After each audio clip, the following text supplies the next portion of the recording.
Assalamualaikum warahmatullahi wabarakatuh. Sampurasun. Perkenalkan, nama saya Isep Suprapto, Kepala SMPN 1 Atap Terpadu 1 Warung Jeruk, Kecamatan Tegawaru, Kabupaten Purwakarta. Sebagai seorang prasekolah dan guru, kadang-kadang kita tidak mengetahui kebutuhan murid-murid kita. Di sekolah kami, para siswa mempunyai berbagai macam minat dan bakat. Untuk itu, sangat tepat sekali pembelajaran berdiferensiasi dilaksanakan atau sudah dilaksanakan jauh-jauh hari di sekolah kami.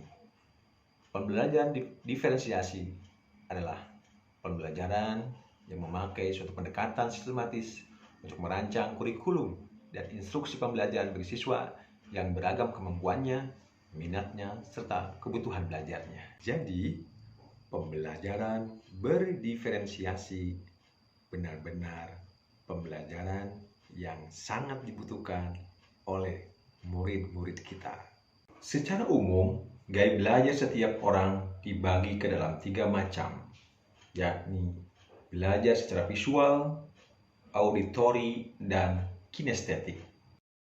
Salah satu tugas kepala sekolah adalah sebagai supervisor yang memiliki beban, peran, dan tanggung jawab memantau, membina, dan memperbaiki proses belajar mengajar di kelas atau di sekolah.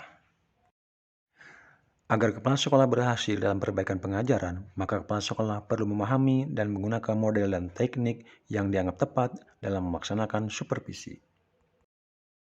Supervisi adalah memfokuskan kepada upaya untuk menolong guru-guru agar mengerti inovasi dan mengubah performa mereka agar cocok dengan inovasi tersebut.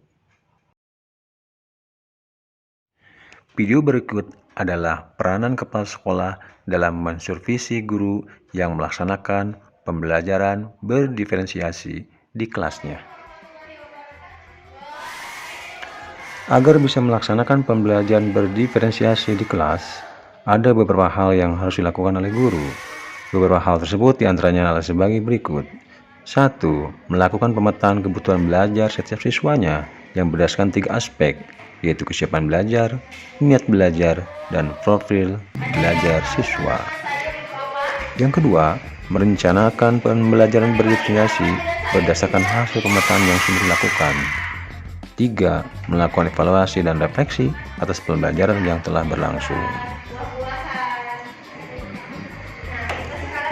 Diperlukan strategi khusus dalam penerapan pembelajaran berdiferensiasi dengan menggunakan 3 strategi, yaitu diferensiasi konten, proses, dan produk, yang penjabarannya adalah sebagai berikut.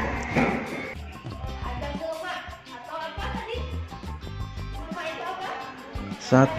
Diferensiasi konten, yaitu apa yang kita ajarkan kepada murid sebagai tanggapan dari kesiapan belajar murid, minat atau profil belajarnya, visual, auditori, kinestetik, atau bahkan bisa kombinasi dari ketiganya. 2. Diferensiasi proses, yaitu bagaimana murid akan memaknai materi yang akan dipelajari baik secara mandiri atau kelompok, dengan menyediakan kegiatan berjenjang. Adanya pertanyaan pemandu atau tantangan membuat agenda individual murid, memvariasikan waktu, mengembangkan kegiatan bervariasi, dan menggunakan pengelompokan yang fleksibel. 3. Diferensiasi produk, yaitu berupa tagihan yang kita harapkan dari murid dengan memberikan tantangan atau keragaman variasi dan memilih produk apa yang diminati oleh para murid kita.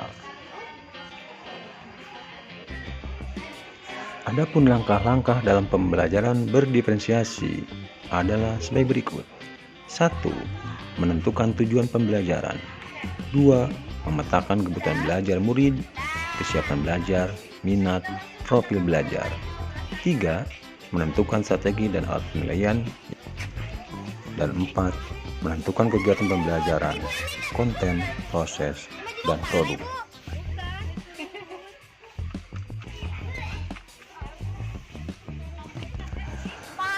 Indikator-indikator kesuksesan suatu pembelajaran berdiferensiasi adalah murid merasa nyaman dalam belajar, Adanya peningkatan keterampilan baik dari segi hard skill ataupun soft skill. Adanya kesuksesan belajar dari seorang murid, yaitu murid mampu merefleksikan diri kemampuannya, dimulai dari titik awal pembelajaran sampai peningkatan diri selama proses pembelajaran dan pada akhir pembelajaran.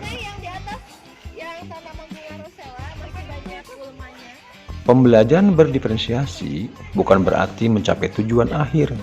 Siswa harus mencapai KKM yang diharapkan, tetapi melalui pembelajaran berdiferensiasi ini akan ada pergeseran penambahan nilai ke arah yang lebih baik.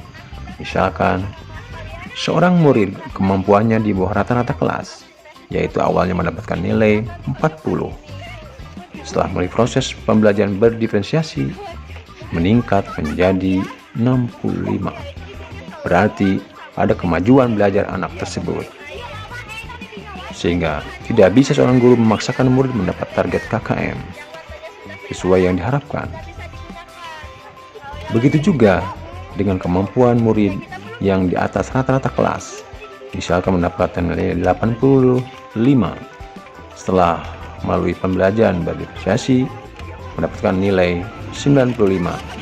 Berarti setelah mendapatkan pengayaan, ada kemajuan yang pesat sehingga dapat dikatakan sukses dalam belajar.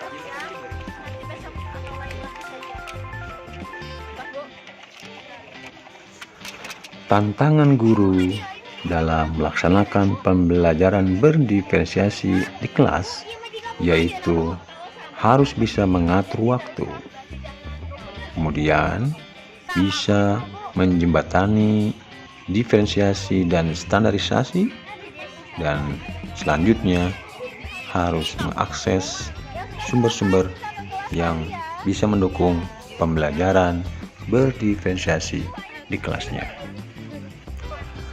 Dalam pelaksanaan observasi kelas, kepala sekolah sebagai supervisor mengamati keseluruhan proses belajar mengajar dalam pertemuan kelas, mengamati aktivitas belajar berdiferensiasi secara keseluruhan, dan tidak berpartisipasi dalam proses belajar mengajar. Selanjutnya kepala sekolah lakukan diskusi dengan guru setelah kegiatan belajar tersebut. Dalam kegiatan supervisi kelas, di mana guru sedang melaksanakan pembelajaran berdiferensiasi, guru masih memiliki hambatan-hambatan dalam pelaksanaan pembelajaran berdiferensiasi. Namun, guru harus tetap semangat dan terus belajar dan berbagi pengalaman dengan teman sejawat lainnya yang mempunyai masalah yang sama, saling mendukung dan memberi semangat dengan teman-temannya. Menerapkan apa yang sudah diperoleh walaupun belum maksimal, dan terus berusaha untuk mengevaluasi dan memperbaiki proses pembelajaran berdiferensiasi yang sudah diterapkan. Pembelajaran berdiferensiasi sangat berkaitan erat dengan filosofi pendidikan menurut Ki Hajar Dewantara. Nilai dan peran guru penggerak, visi guru penggerak, serta budaya positif. Salah satu filosofi pendidikan menurut KHD adalah sistem Among. Guru harus dapat menuntun murid untuk berkembang sesuai dengan kodratnya. Hal ini sangat sesuai dengan pembelajaran berdiferensiasi. Salah satu nilai dan peran guru penggerak adalah menciptakan pembelajaran yang berpihak kepada murid, yaitu pembelajaran yang memerdekakan pemikiran dan potensi murid. Hal ini sejalan dengan pembelajaran berdiferensiasi. Salah satu visi guru penggerak mewujudkan merdeka belajar dan profil belajar Pancasila.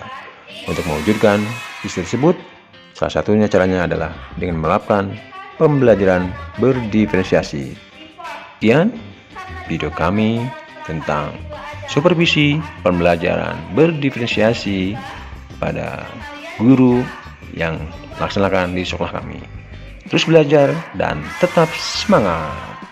Terima kasih. Wassalamualaikum warahmatullahi wabarakatuh.